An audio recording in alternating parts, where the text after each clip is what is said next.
everyone. Today we have our another new episode. This is very important because when I attend in many conference or classroom or academic discussion, I find there is a lot of misconcept about artificial intelligence, and I want to give a very special thanks to Professor Rob because he bring all of the idea for whole weeks topic and discussions, and he continuously support World Talent Economic Forum. I request all of our audience from academy, from industry, from government agency, those who really want to learn more about artificial intelligence, this episode is very valuable. So, is AI focused on the wrong things? What's your answer, Professor Rao? Well, my argument is that it is. And let's look at this from a couple different directions. First, from the standpoint of direction versus speed, much of what we hear about AI at the moment is focused on improving overall productivity. In other words, doing things faster. But whenever you're trying to increase the speed of something, you also need to assure the quality of that thing and assure the direction in which you're going. Back when I was working at IBM in competitive analysis, I had a professor that drew a chart, and the vertical scale was direction, the horizontal scale was speed. And what he argued was most companies, when they deploy new technology, they start doing it as fast as possible. They're just running and trying to deploy as quickly as they can, and they don't first try to figure out, well, what are their priorities? What's the direction they should be going? And he argued if you go fast before you confirm direction, you're just going in the wrong direction ever more quickly, and you're going to have to come back and make up for all those mistakes. So the part where AI could really help is in terms of helping folks make better decisions. In other words, create a better direction. If you're writing a book, spending more time on really determining the subject of the book, the direction the book wants to take. You don't just sit down and say, okay, AI, write me a book. Because if you do that, if you do the latter, then invariably you're going to have something that's suboptimal. The other issue, and I did mention this, is quality. As we've looked at how AI, particularly ChatGPT, has performed, the quality has gone downhill over time. With one exception, the latest drop of ChatGPT appears to have much higher quality than prior iterations. But it really went sideways for a while with regard to quality. And so my argument is first we ought to create a list of things that we need to have fixed where AI could be pointed. And well, let's get to the questions. What are the main ethical concerns surrounding the current focus areas of AI development, and how might be addressed to ensure more socially beneficial outcomes? Well, I think you need to start with the idea that if you're going to do something, it needs to be socially beneficial. As I said, most of the focus right now appears to be on speed. Let's get things done as quickly as possible. We can code faster. We can write faster. We can navigate with autonomous machines faster. But shouldn't we really be focused on making it safer? Shouldn't we be focused on assuring the quality? Now, when I say quality, let's say you're making one mistake out of 10 lines of code. You have one mistake on one line. Well, if you don't fix that qualitative issue before you accelerate the process, say you accelerate by 10 times, well, you'll accelerate the mistakes by 10 times, if not more, because you're going to get cumulative errors. And so the end result is what you're doing is you're taking the system and you're creating problems at a rate that you can't correct, that you can't mitigate, because so instead, perhaps the focus should have been on correcting the problems. In other words, creating a higher quality outcome first, and then increasing the speed, because that way you're not creating problems at an increasing rate. You're mitigating the problems and then speeding up. So with regard to ethical concerns, this idea of speed, that getting access to as much information as possible, which is what a lot of these engines did. OpenAI in particular, they were mining all kinds of information, whether they had the rights to it or not. And so they were able to create these massive models, but now they're facing equally massive litigation for copyright infringement and intellectual property theft. And the end result was because they rolled this out so quickly, they didn't think through the obligations they had to the creators of the information that they were using for training.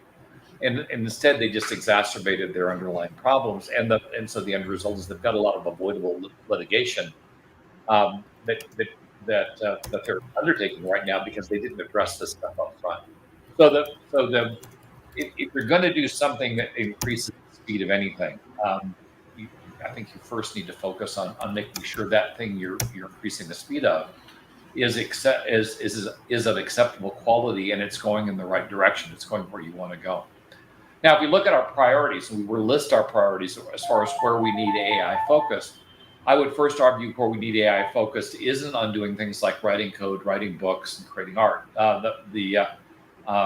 We've got people that can do that, and people enjoy doing that stuff. What we need to focus on is curating code, commenting code. They're doing the things with regard to code. If we're talking about code that the programmers don't like doing but need to get done.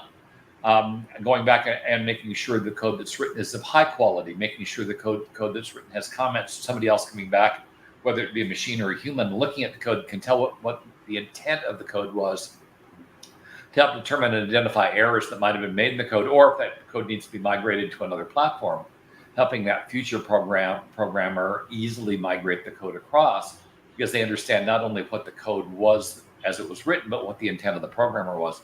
And so by using the intent, they might be able to create a better outcome than otherwise would be the case. But that's not where we focus it. There was a meme floating around on Facebook saying something to the effect that, where I wanted AI to be focused was on cleaning the house, washing the dishes, doing those things I didn't want to do. I didn't want it focused on creating art, creative writing and doing the things I enjoy doing.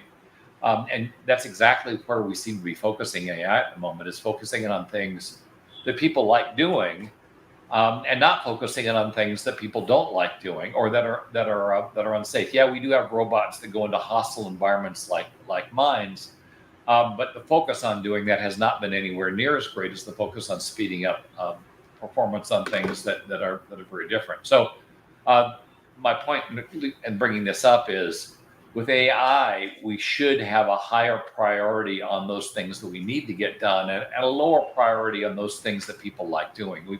We should be mitigating the harm we're doing to people and increasing the enjoyment that people have in their job. Next question: in what ways might the commercial interests of tech companies drive AI development in directions that may not align with broader societal needs? Well, commercial interests of tech companies, with any company, you're focused on profit. Where's the money coming from? And so it's easy to focus on speed, because when you go and talk about productivity, that gives you a cost you can mitigate. And when you can mitigate a cost, you can use that mitigated cost to justify a purchase.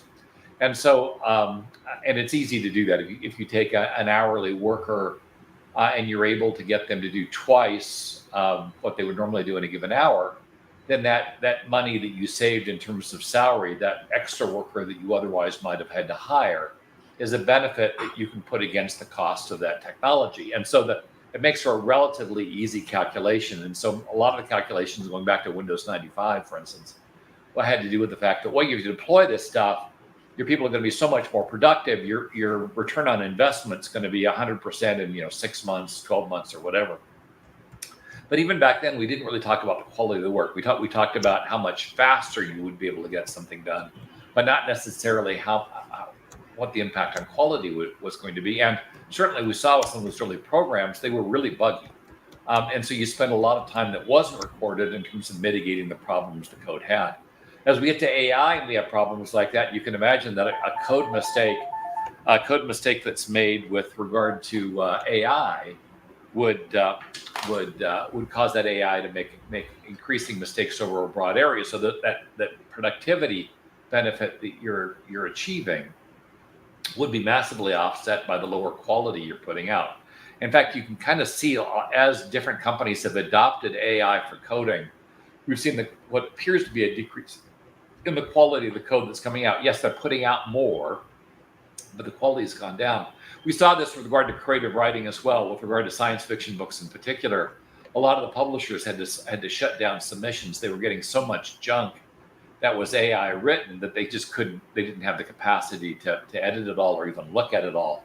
And so they started putting in place rules so they wouldn't accept from any new authors any AI constructed works. And so instead of having a positive impact on productivity, AI effectively locked a bunch of authors out of the process because they were using the technology. And then we saw the same thing with schools, where students started using AI, and the quality degraded and their grades went down. And then we saw it in the legal department, where we had attorneys that used AI and then the AI hallucinated.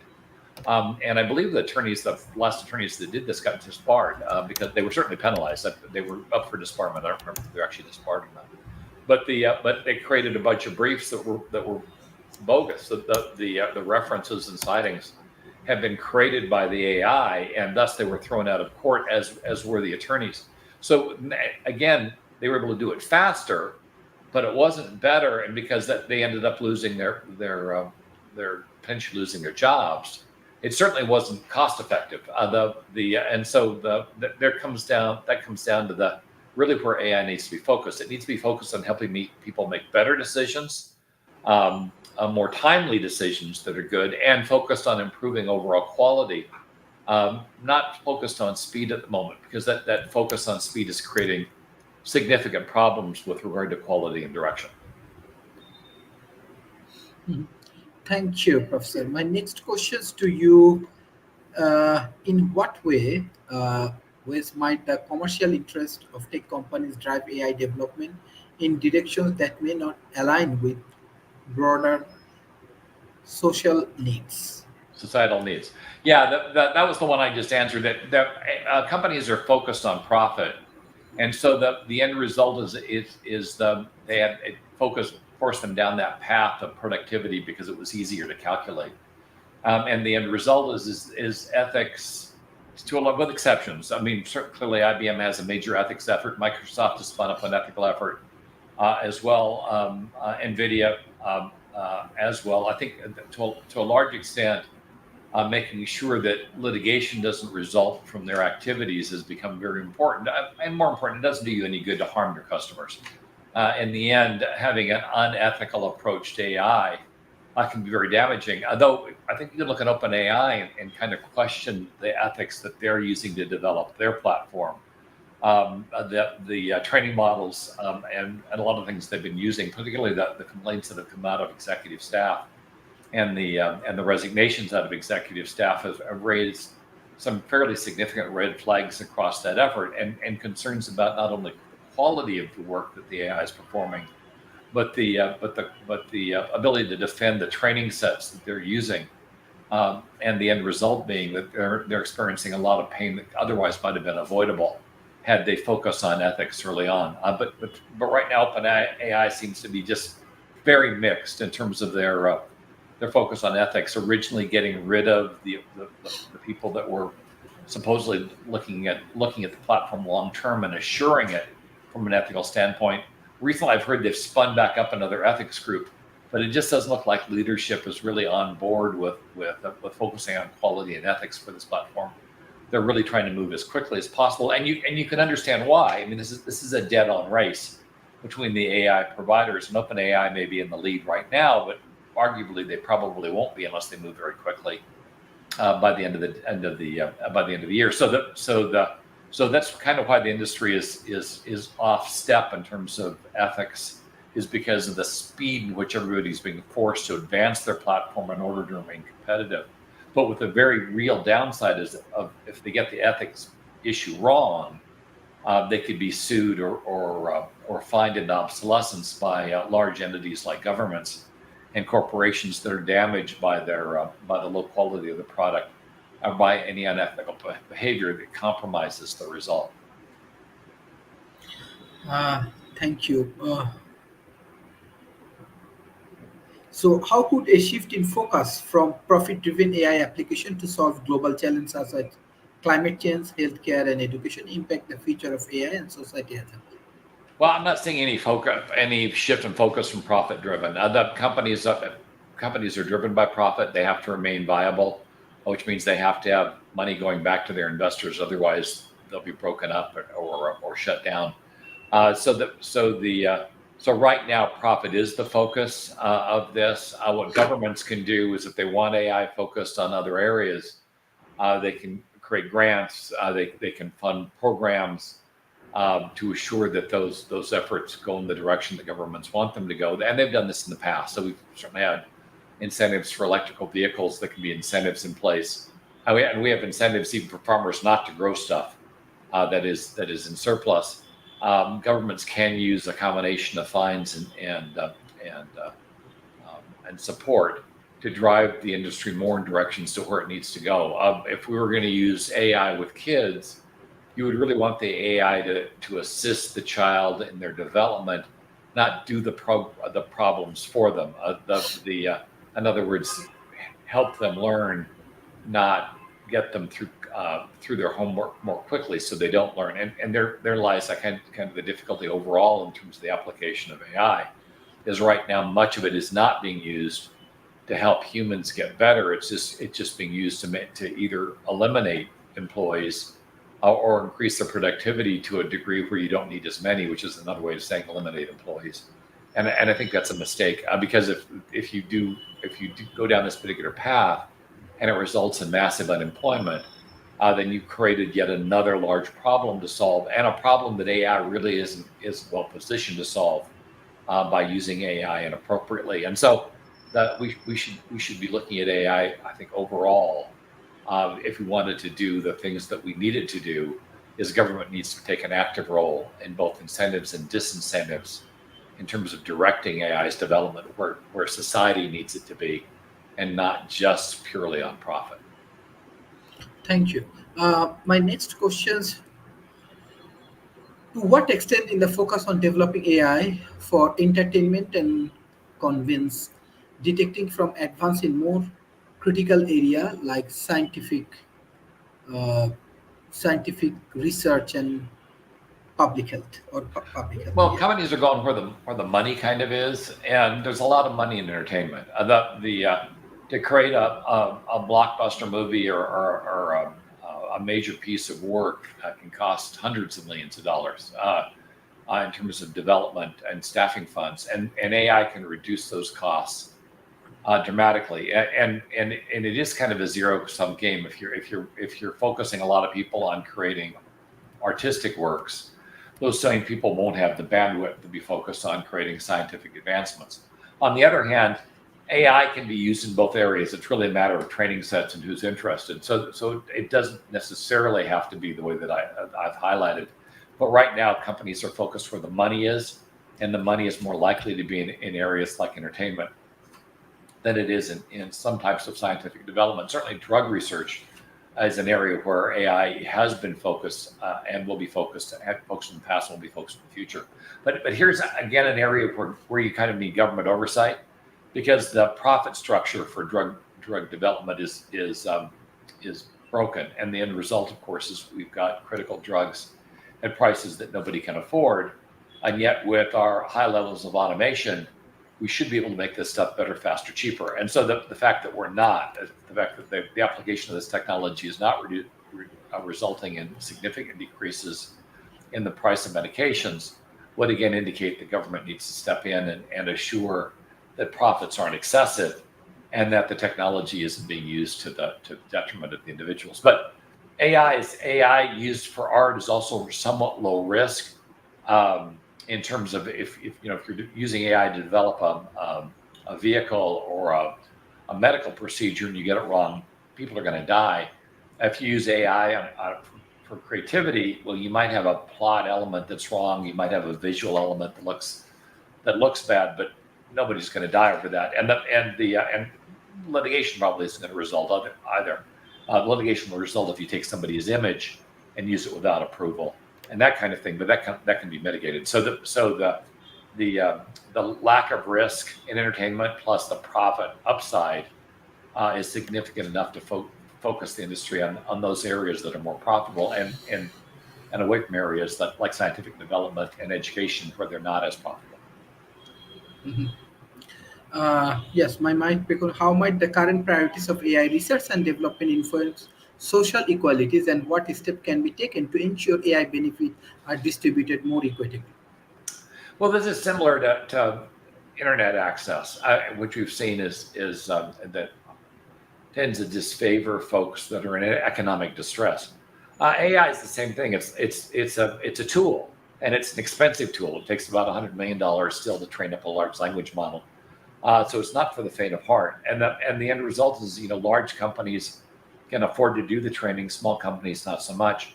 Now we will have shared models and the ability to make these things cheaper over time. And Jensen Huang, NVIDIA's CEO, has indicated that he thinks they can get the training cost down from $100 million down to zero, which will make technology much more available to broader swaths of folks at lower socioeconomic levels, and help a lot. But in emerging countries, it's still going to be expensive to put in data centers, to put in the power for those data centers, and to distribute that capability across a population that may right now not even have internet.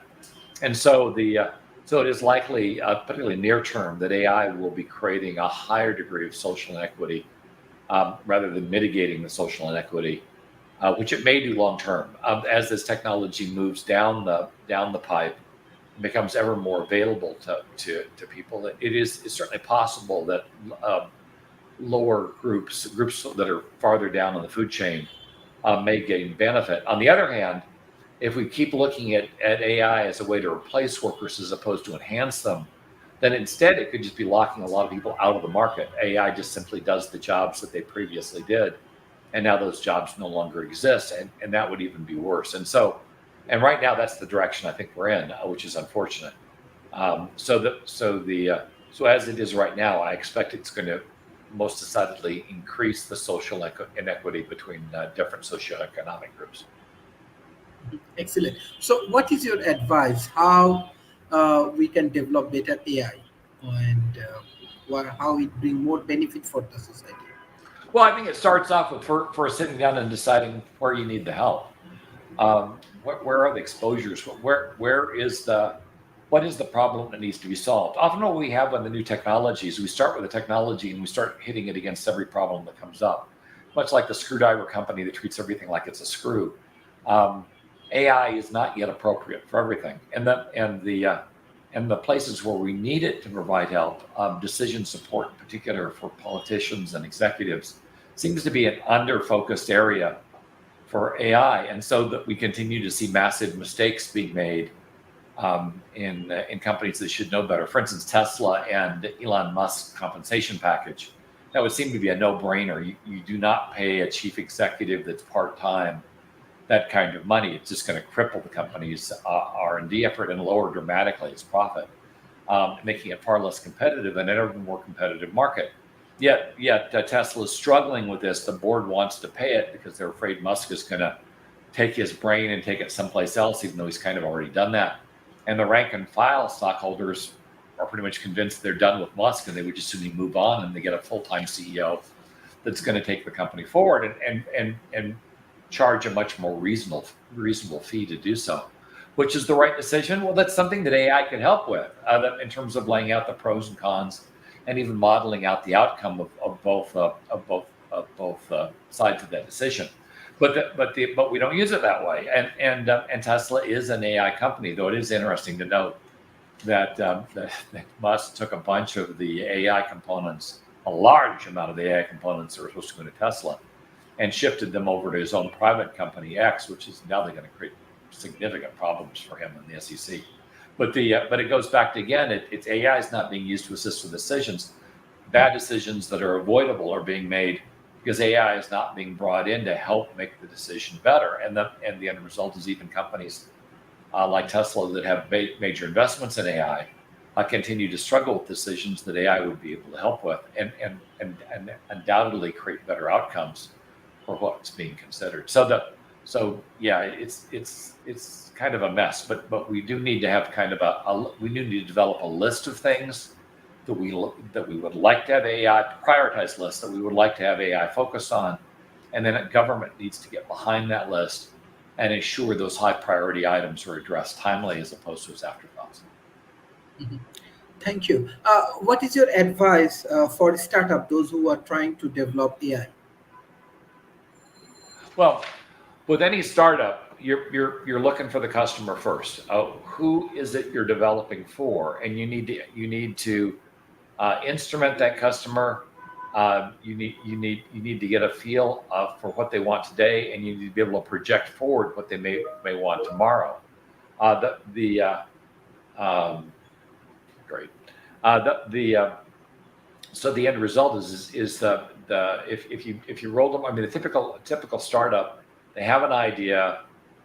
They get a bunch of people around them that believe in the idea, but they don't really validate the idea with customers until fairly late in the process, and they don't watch trends so they can figure out when their product comes out, will the product still be viable?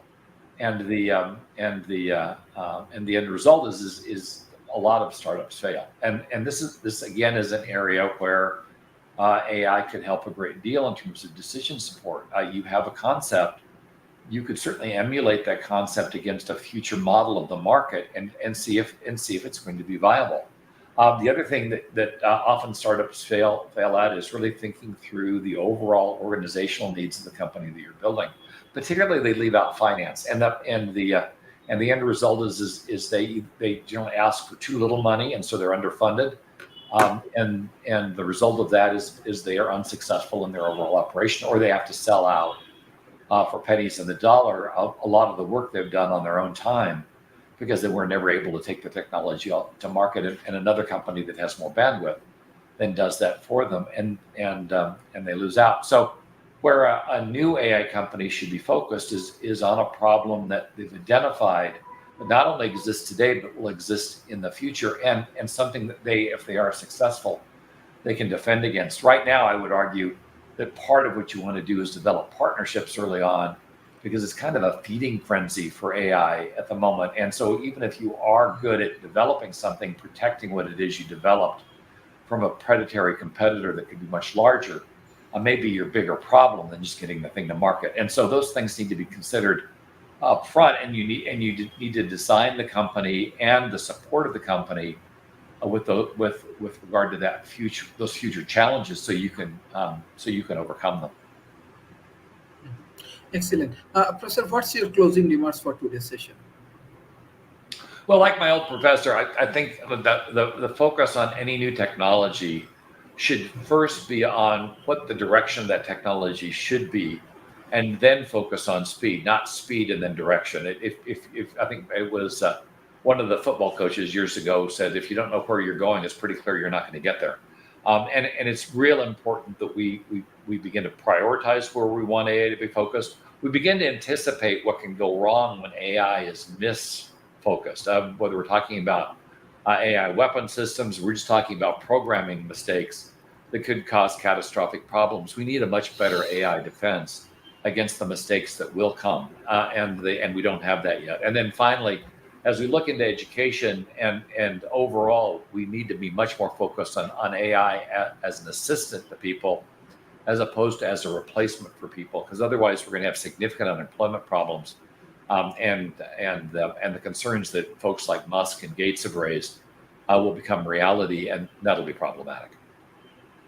Thank you for your excellent contribution. I request all of our audience, please share our content as much as possible. Thank you. Bye bye and take care.